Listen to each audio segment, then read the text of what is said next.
Okay, so how would you use these properties? So for instance, if I wanted to compare, say, the sine of 70 with something, I really could find a value for that. And in fact, if you look up in the old textbooks, like the one I gave you or other old textbooks, you'll see that angles are only written from the functions are only written from 0 to 45. And then so what they expect you to do is if you have something between 45 and 90, what they expect you to do is use the appropriate cofunction to look up its value. Okay, so for instance, if you have the sine of 70, if you were in the olden days or whatever, and you were trying to look this up in the chart, you wouldn't find it, but what you could find is the cosine of 20 degrees. And again, those two angles are complementary, so they're going to have the same value there. Okay, so that gives you an idea of how you might use some of those identities.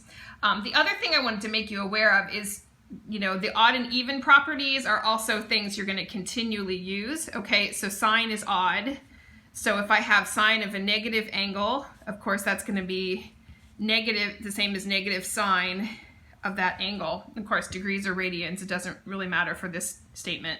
Okay, so for instance, if I had this, okay, sine, let's do this one, of negative 45, let's say. Okay, then I can make it negative the sine of 45. Okay, all right, so that's sine is odd, of course. Cosine is even. Okay, so that of course means that this is true. It's the same as putting in that opposite there. And of course this you can see really well in the diagram.